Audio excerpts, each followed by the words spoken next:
दोस्तों, मदीना मोजज़ात की सरजमीन है जहां हजूर अकरम सल्लल्लाहु अलैहि वसल्लम ने कदम मुबारक रखा तो ये जमीन हर तरह की बीमारियों से पाक हो गई। ये जगह ऐसे ऐसे मोजज़ात होते हैं जिन्हें देखकर इंसान के दिल की दुनिया बदल जाती है। इस वीडियो में एक ऐसे ही मोजज़े का जिक्र करेंगे जो जन्नतुल बकी के अंदर पेश आया, जिसे देखकर हर आंख अश्कबार हो गई। दोस्तों, इस वक्त हम जन्नतुल बकी के अंदर मौजूद हैं जहां ऐसा सुकून है जिसको लफ्जों में बयान करना मुश्किल है।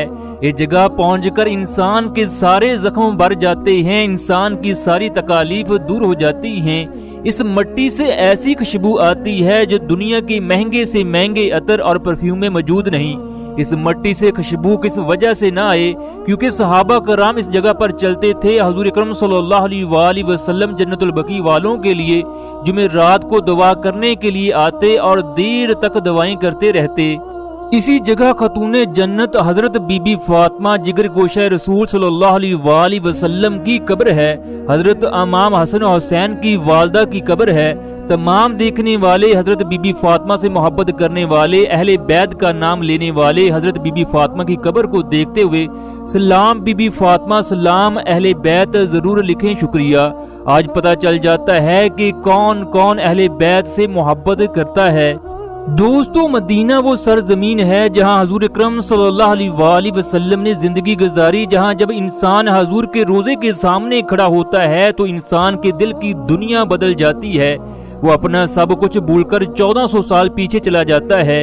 इस वीडियो में एक ऐसे आदमी के बारे में बताएंगे जिसकी औलाद ने उसे घर से निकाल दिया, फिर उसने रोज़ा रसूल सल्लल्लाहु अलैहि वसल्लम के सामने ऐसे क्या अल्फाज कहे कि आसमानी फरिश्ता जमीन पर पहुंच गया। मोहम्मद सादिक के 4 बेटे थे। वो अपने बच्चों से बेपनाह मोहब्बत करता। वो सुबह फजर की नमाज पढ़ने के बाद खाना लेकर घर से मेहनत मजदूरी करने के लिए निकल जाता। रात को वो थका हारा वापस आता। उसके हाथों में छाले पड़े होते, जिस्म पसीने से शराबूर होता। उसकी जबान पर हमेशा एक ही दुआ होती कि या अल्लाह मेरे बच्चों को मुझसे बेहतर बना दे, उन्हें बुलंद मर्तबा अता करना। उसकी जिंदगी का एक ही मकसद था कि उसके बच्चे आला तालीम हासिल करें। वक्त अपनी रफ्तार से गुजरता रहा, बच्चे बड़े होते गए। उसने अपना खून पसीना एक करके उन्हें स्कूल भेजा। उसके बाद बच्चे कॉलेज में पढ़ने लगे।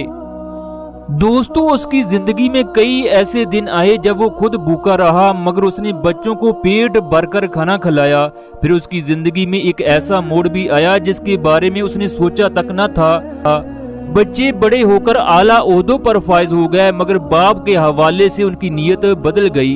एक दिन किसी बात पर बाप का झगड़ा हुआ तो बड़ा बेटा कहने लगा, अब आप बूढ़े हो चुके हो, हमारा मर्तबा और तालीम आपसे ज्यादा है। अगर आपने मुझसे ऊंची आवाज में बात की तो मैं बाप के रिश्ते का लिहाज भूल जाऊंगा।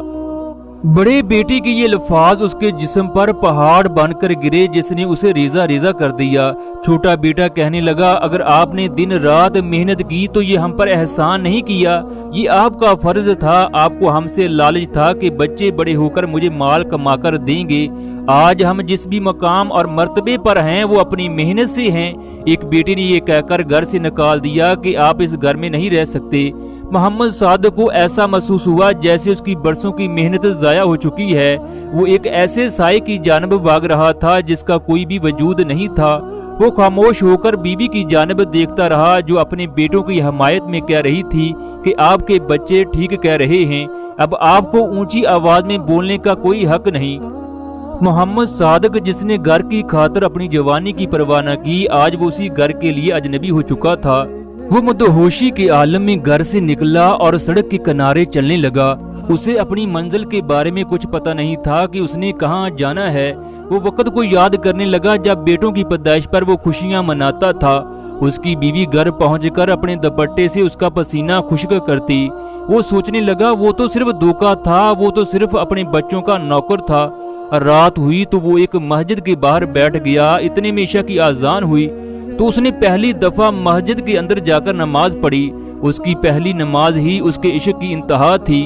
वो कहने लगा, या अल्लाह, आज एक मुद्दत के बाद तेरे सामने खड़ा हूँ। अगर मैं 35 साल तुझसे मोहब्बत करता तो आखिर मुझे कुछ ना कुछ सिला तो जरूर मिलता, मगर औलाद की तरफ से बेवफाई मिली।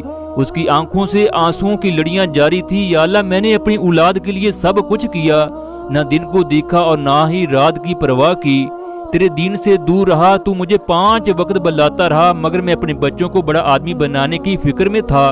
میرے بچے بڑے آدمی تو بن گئے، مگر میں اس وقت اکیلا ہوں۔ وہ اس طرح سجدے میں گرا جیسے ایک مسافر اپنی آخری پناہ مانگ رہا ہو۔ دوستو، دن گزرتے گئے مگر اس کی اولاد نے اسے تلاش نہ کیا۔ اس کی زندگی اس کے لیے مسلسل درد بن گئی، نہ ہی اس کے پاس گھر تھا، نہ ہی سہارا، اور نہ ہی کسی بچے کی آواز جو اسے ابو کہہ کر بلاتی۔ وہ سارا دن محنت مزدوری کرنے کے بعد ہوٹل سے روٹی کھاتا، 5 وقت کی نماز ادا کرنے کے بعد سڑک پر سو جاتا۔ تہجد کے وقت وہ مسجد میں جا کر نفل ادا کرتا، اللہ سے پھر شکوے کرنا شروع کر دیتا کہ مجھے میری اولاد کی جانب سے کوئی صلہ نہیں ملا۔ دوستو، اللہ تو پھر اپنے بندے سے 70 ماؤں سے زیادہ پیار کرتا ہے۔ وہ ایسا صلہ دیتا ہے جس کا کوئی بھی نعم البدل نہیں ہوتا۔ ایک دن شہر کے اندر بہت بڑا جلسہ تھا جس میں ملک کے نامور علماء نے خطاب کرنا تھا۔ وہاں پر آنے والے لوگوں کے لیے قرعہ اندازی بھی رکھی گئی جس میں عمرے کے 3 ٹکٹ اور بے شمار چیزیں موجود تھیں۔ چنانچہ محمد صادق بھی علماء کے خطاب سننے کے لیے اس جلسے میں گیا۔ اس نے بھی انتظامیہ کو شناختی کارڈ دیا، چنانچہ وہ بھی قرعہ اندازی میں شامل ہو گیا۔ جلسہ ختم ہونے کے بعد قرعہ اندازی کا اعلان ہوا جس میں محمد صادق کا پہلا عمرے کا ٹکٹ نکلا۔ یہ سن کر اس کو اپنے کانوں پر یقین نہیں آ رہا تھا کہ وہ بھی عمرہ کرنے کے لیے خانہ کعبہ جائے گا۔ اسے یہ سب کچھ ایک خواب سا لگنے لگا۔ جب وہ اسٹیج پر گیا تو مولوی صاحب نے اسے مبارکباد دی۔ اس نے پاسپورٹ بنوایا، یوں وہ عمرہ کرنے کے لیے خانہ کعبہ پہنچ گیا۔ خانہ کعبہ پہنچ کر وہ کہنے لگا، یا اللہ میں حاضر ہوں، میں تیرے در پر آ گیا۔ میں دنیا کے پیچھے بھاگتا رہا مگر تجھے کبھی بھی یاد نہ کیا۔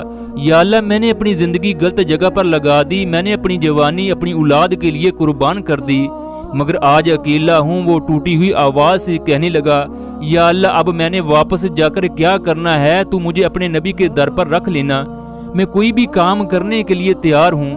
یا اللہ، مجھے معاف فرما دے، میری خطاؤں کو درگزر کر دے۔ دوستو، اس کے بعد محمد صادق مدینہ منورہ آیا۔ یہاں پر اس کی حالت انتہائی خراب تھی۔ وہ مسجد نبوی کے ایک کونے میں سارا دن خاموش ہو کر بیٹھا رہتا۔ اسے بچوں کے چہرے یاد آتے، اپنی وہ جوانی یاد آتی جب وہ مزدوری کر کے واپس آتا۔ ساری رات یہی سوچتا کہ کل اس کے بچے اچھے انسان بنیں گے، مگر سب کچھ اس کی سوچ کے الٹ ہوا۔ مسجد نبوی کی پرسکون فضا میں بھی اس کے اندر ایک عجیب سی بے قراری تھی۔ ایک دن محمد صادق روزہ رسول پر حاضر ہو کر نہ جانے رب سے کیا کہتا رہا۔ کے بعد مسجد نبوی کے ایک کونے میں آ کر لیٹ گیا۔ عصر کی نماز کے وقت صفائی کرنے والے اسے اٹھانے لگے تو ان کی حیرت کی انتہا نہ رہی۔ اس کی روح جسم سے پرواز کر چکی تھی، یوں ایک دکھی باپ ہمیشہ کے لیے اس دنیا کو چھوڑ کر چلا گیا۔ اگلے دن مسجد نبوی میں اس کا جنازہ پڑھایا گیا، یوں اسے جنت البقیع کے اندر دفن کیا گیا۔ اس نے اپنے ساتھ آنے والے 3 لوگوں کو اپنی زندگی کے بارے میں بتایا تھا۔ وہ لوگ اس کے جنازے میں شریک تھے، اس کی قسمت پر ناز کر رہے تھے کہ اس نے کیا قسمت پائی۔ اولاد نے تو کوئی صلہ نہیں دیا مگر رب نے بہترین صلہ دیا ہے۔ یوں محمد صادق کو وہ مٹی نصیب ہوئی جو قسمت والوں کو ملتی ہے۔